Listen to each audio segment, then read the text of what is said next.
the Empire State was able to assemble a team that took down another empire. In other words, New York built a team that was fully geared up to take down Boston. I mean, look at them.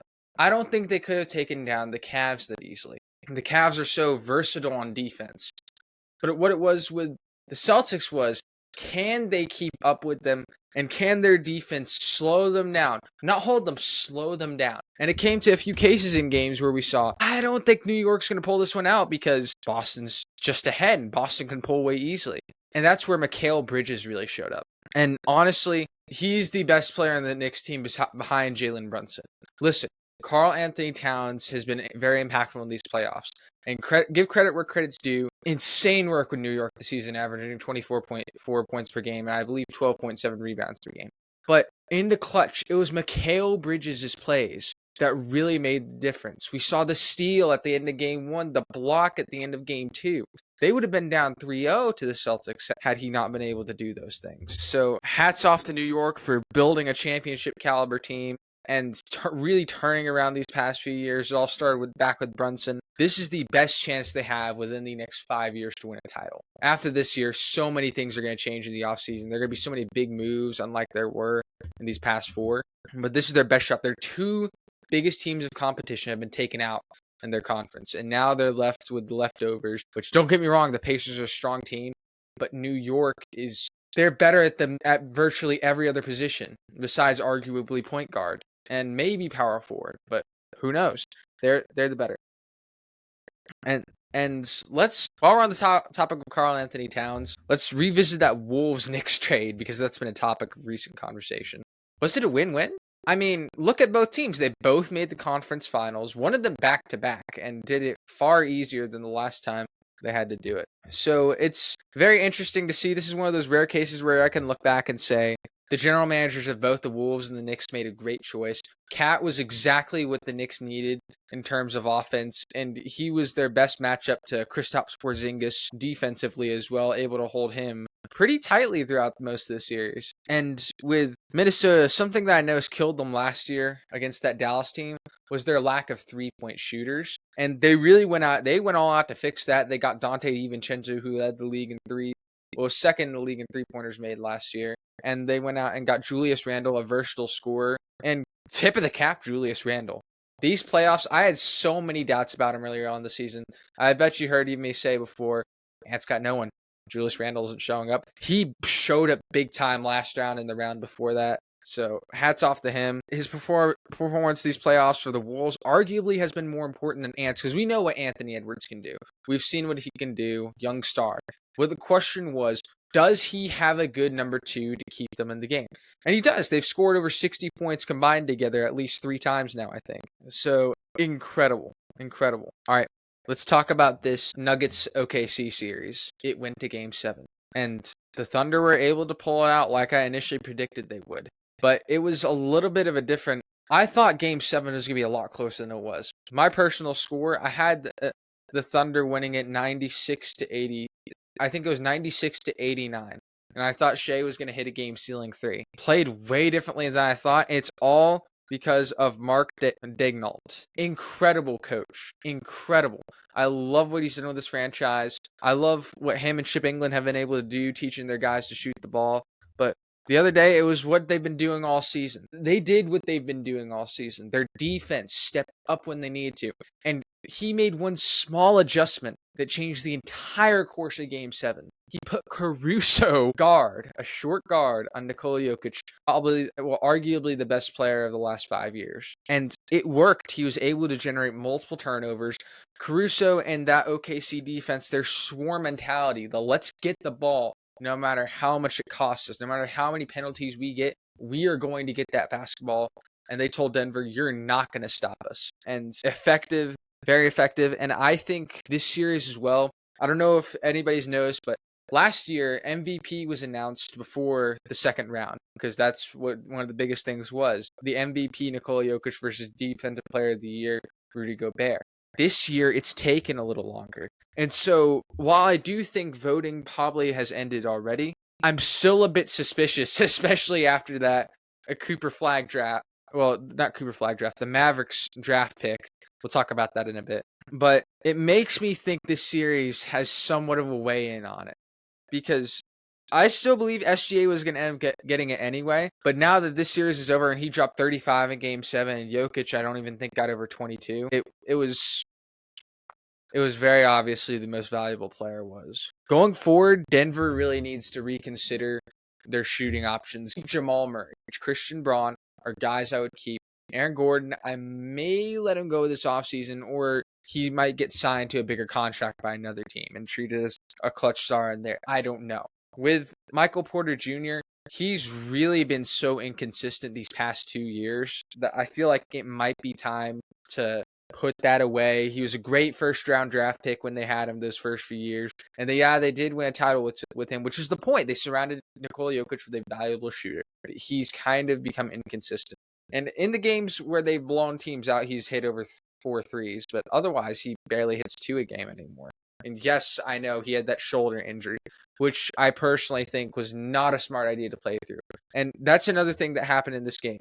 There are 2 Denver starters that were injured and they're still playing. So it makes me actually question the team's healthcare and management. But my immediate thought for going out and getting another shooter, I'd say Luke Kennard. He's not underrated, he's just overlooked. He is a valuable three-point shooter, and I would love to see him on this Nuggets team. I think he would be really good in this catch-and-shoot game they've got going on. Speaking of catch-and-shoot, Russell Westbrook has improved so much as a shooter. It was incredible to watch him keep Denver in games with corner threes, clutch corner threes, mind you. So I personally hope Russell Westbrook resigns with the Nuggets next year. He was a great addition this year. I thought he was a 6-man of the year contender. Great stuff he had going. But yeah, no, that's my immediate thought in terms of shooting. Get Luke Kennard from the Grizzlies. Easy, cheap option and would definitely be worth it. All right, next up, not having Steph Curry is what killed the Warriors. That's it. If they had Steph Curry, I still think the Wolves probably would have won because they're a lot younger and more physical. But because Steph Curry wasn't there, the Warriors just didn't have a lot of offensive options open. Everybody was like, well, they won game 1, didn't they? They won by 11 points. They won game 1 because Minnesota planned for Golden State with Steph Curry. They had a difficult time playing through that in the middle game adjustments because that's what they practiced all week before that. And then notice how after the next game, they started being able to blow Golden State out of the water. And right now they're 8-2 in these playoffs. It'll be interesting to see how it goes. I think for the Warriors this offseason, it's shaky to think about because you've got 3 aging veterans in Jimmy Butler, Steph Curry, and Draymond Green possibly heading out. And it'll be interesting to see if Steph Curry retires this year, like next year. I think he'll retire after next year is what I'm trying to say. Steph Curry will retire after next year. And it'll be interesting to see if Draymond retires with him. Because Draymond, besides Steph Curry, has arguably been more valuable than Klay Thompson. Without him, the death lineup would not have worked. And the defense would not be as good as it is. He is one of the smartest and best defenders I've ever seen. So if he leaves, that's when this franchise is done, out. But right now, they've got Steph Curry, Buddy Hield, Jimmy Butler, and Draymond Green. And Podziemski has really been showing up as a starter. He too, again, underrated and valuable defender. He was crucial in that run in the 2022 season. But off-season wise, I've heard a lot of rumors about Giannis Antetokounmpo going to Golden State, which would be interesting to see, to say the least. That's their dream target. Next up, quickly, I want to discuss the Clark versus Reese rivalry. Is something I really think we should not take for granted. Something new, blossoming. It's almost like the Larry Bird, Magic Johnson rivalry, but the women's version. Here's the thing, though. That foul with Caitlin Clark on Angel Reese, that was just a basketball foul, plain and simple. Nothing more than that. Nothing extracurricular needs to be made from it. And I feel like too many people are taking it out of context for what it was. It was just a basketball play. If that happened in the NBA, everyone would be like, happens all the time. But because it was Caitlin Clark and Angel Reese, it's being made a big deal when it really should not be. They've acknowledged, they just said it was a basketball play. Nothing needs to be made of it.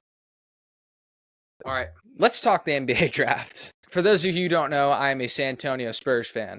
And to say the least, I was quite frankly disappointed that they didn't get number 1 again, even though they were this close. Although they have a solid few options. But the fact that Dallas, a team whose general manager fire was being burned. Well, things were being burned into the street because of him earlier this season. He was being called the craziest general manager in all of sports. All his press conferences were getting reviewed, made fun of, etc. I know friends that held funerals for Luka Doncic in Dallas, but now Dallas is the number 1 pick. I don't know about you, but that seems a little suspicious to me. And I am starting to really question. I don't question the NFL because I know the NFL is legit, but I'm starting to question the NBA a little. We got so many unique stories. Donovan Mitchell grew up a Cleveland fan. Victor Wembanyama grew up a Spurs fan. There's just so many other cases of kids growing up to play the teams they wanted to play for. I mean, yeah, you have the argument to say it's not because Kobe refused to play for, I forgot what team it was, but refused to play for them in order to get drafted by the Lakers. So you could make that argument, but I think part of me thinks this is rigged. But a part of me doesn't, simply because I don't think Adam Silver's that stupid. Unless, who knows, the NBA has been losing a lot of ratings lately. Maybe make a big, wild story about a team that made a dumb ASS decision and traded away the guy. Not just anybody, they traded away the guy to get another guy. Insane stuff. But I'll leave it at that. I'm starting to think the NBA is kind of rigged. All right, next up, we got the infamous segment. We got...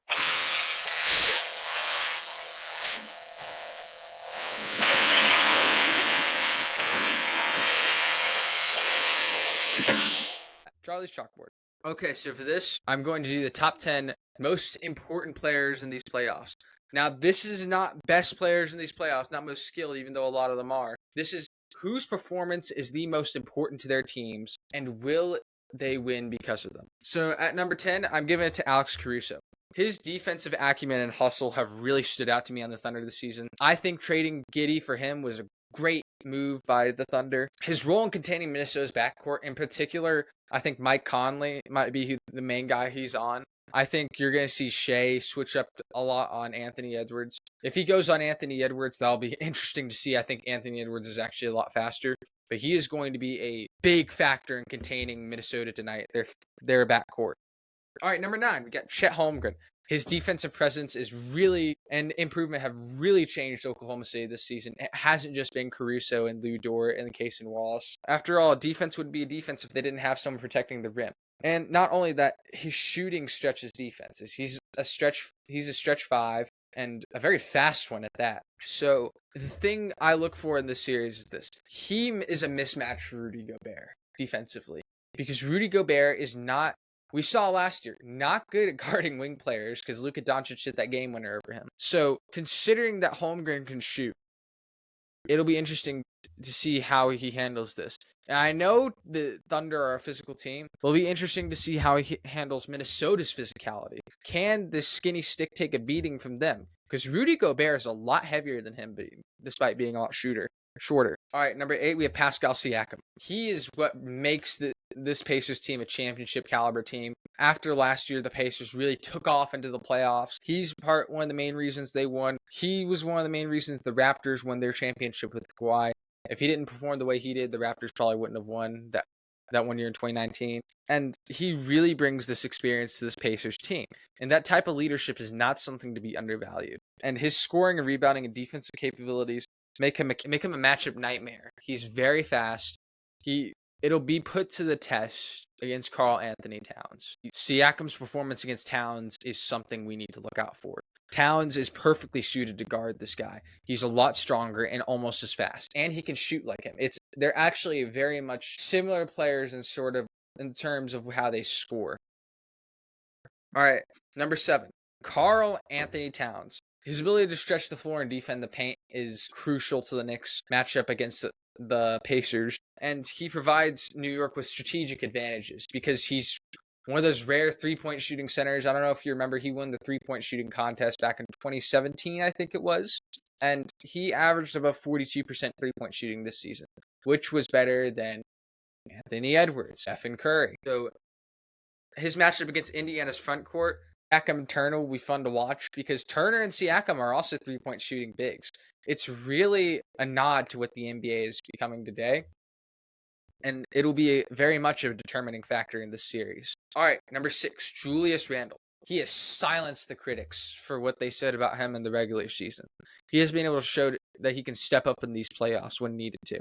And he's significantly contributed to both ends of the floor. I saw him generating steals against the Warriors.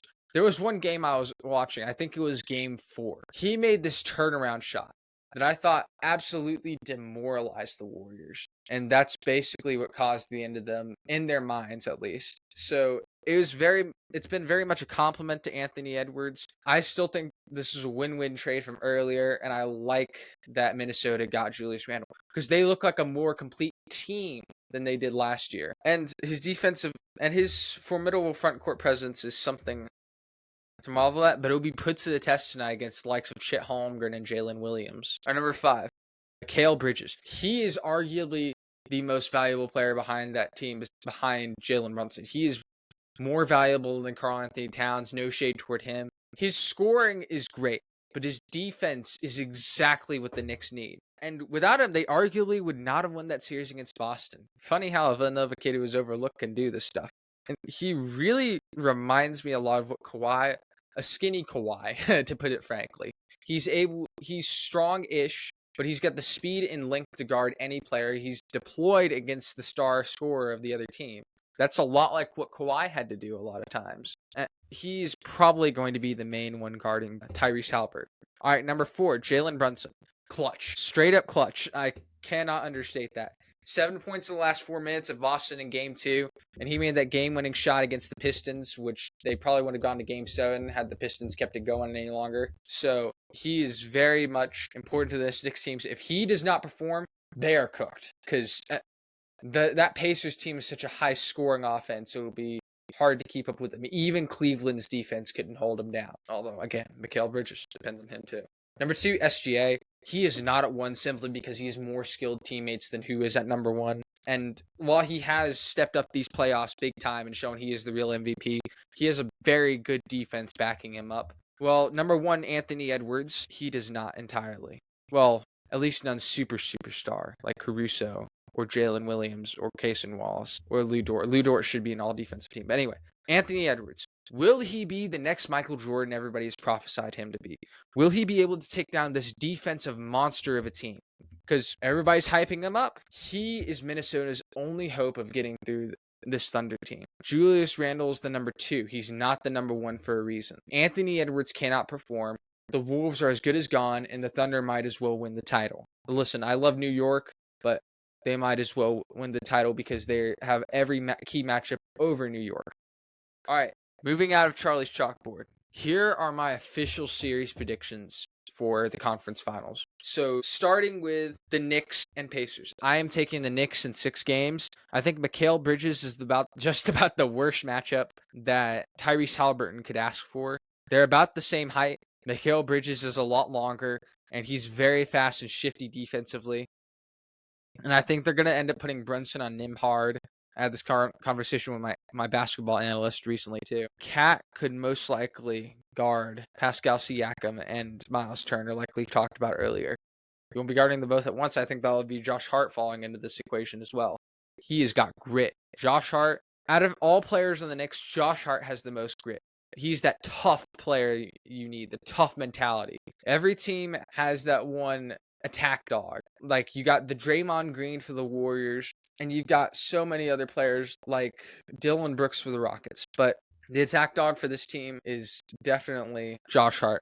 And I think he will be a key factor in this series as well. He's a bit of a mismatch. And the Pacers have big men that can shoot, but so do the Knicks. And that's really good. What's going to set them apart here. I think Karl-Anthony Towns is better than both Miles Turner and Pascal Siakam. That's what's going to make a key difference here. Unless Tyrese Haliburton does what he was able to do against the Bucks and the Cavaliers and hit big-time shots last minute, I don't think they're going to be able to do this. All right, Thunder and Wolves. The Thunder have a better offense overall than the Wolves, and I'm not wrong. Their top 2 players combined for more points than the Wolves' top 2 players. Chet Holmgren is a better offensive player than Rudy Gobert. Alex Caruso is arguably better than Jaden McDaniels. Holmgren is going to be the player that's going to make an immediate impact, though, because of his mismatch. Or if he can handle the physicality or not, depending on that. But no one of the Wolves can effectively guard him. I'm not saying that against Shea, that he's not going to do that well. But Jaden McDaniels is a lengthy defender. He did a decent job last year against Doncic, but he proved it more so this year. And Minnesota is just going to be put through matchup heck, if I could say it the least. And the Wolves, don't get me wrong, have a great defense. The Thunder have a spectacular defense. There is not one player that they can't guard on the Wolves. That's going to be the difference maker this series. It's all been the defense for the Thunder all this season. It'll continue to be that. So, this is Charlie Jimenez from the Cheap Seats signing off.